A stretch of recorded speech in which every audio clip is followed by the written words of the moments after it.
अस्सलाम वालेकुम। तो स्टूडेंट्स ये रहा हमारा लेक्चर फॉर एसी वोल्टेजेस के कैसे हम ऑसिलोस्कोप की मदद से एसी वोल्टेज मेजर कर सकते हैं। तो ये समरी है, मैंने आपको ना प्रीवियस ये वाला लेक्चर नहीं दिया, इस लेक्चर में मैं इसको ऐड नहीं करूंगा क्योंकि हम डायरेक्ट समरी की मदद से ही इसको डन कर लेंगे, बिकॉज हम स्लाइड्स इतनी ज्यादा रेडी नहीं करने के काबिल है इस वक्त।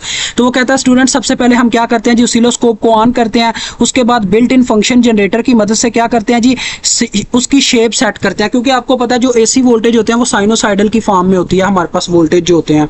तो कहता है frequency and amplitude of the desired output wave, यानी कि हम built in function generator, built in के ये जो है ना ये लफ्ज वैसे लिखा गया कि जो फंक्शन जनरेटर होता है उसकी मदद से हम क्या करते हैं, शेप, फ्रीक्वेंसी और एम्पलीट्यूड अपनी आउटपुट वेव का सेट करते हैं। उसके बाद वो करता है कनेक्ट द जनरेटर्स आउटपुट, यानी कि जो फंक्शन जनरेटर की आउटपुट आ रही होती है उसको हम चैनल 1 से कनेक्ट करवाते हैं की इनपुट के साथ, और जो set the input channel to AC, तो हमें जो स्क्रीन पे स्टूडेंट्स ये शो होना स्टार्ट हो जाती है। आगे कहता है अप्रॉक्सीमेट द टाइम पर डिवीजन एंड वोल्ट्स पर डिवीजन, यानी ये जो टाइम पर डिवीजन और वोल्ट्स पर डिवीजन इनको अप्रॉक्सीमेटली लिया जाता है। आगे वो कहता है use the position dial to centre the wave, यानी कि पोजीशन डायल आपको पता क्या मतलब, यानी कि ये पोजीशन ट्रिमर की बात कर रहा है जिसकी मदद से हम क्या करते हैं, उसकी पोजीशन चेंज करते हैं वेव की। तो वो कहता है इसकी मदद से आपने उसको सेंटर में ले आना है, ठीक है, स्क्रीन के अंदर सेंटर में ले आना।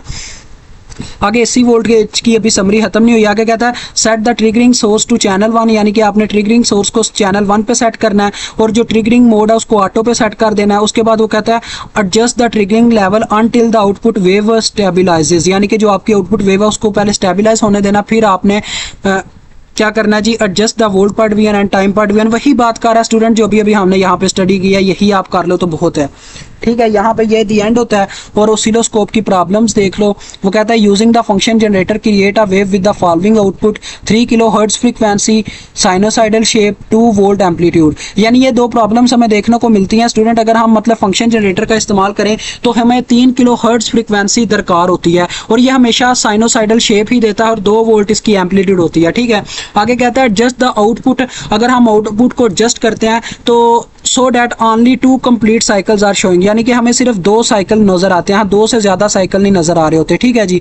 उसके बाद आ जाओ आगे, बस ये लास्ट स्लाइड थी। तो यहाँ पे आपका ये डन हो गया स्टूडेंट्स, मुझे उम्मीद आपको समझ आ गई होगी। अभी आपसे इजाजत चाहता हूँ, अल्लाह हाफिज, अस्सलाम वालेकुम।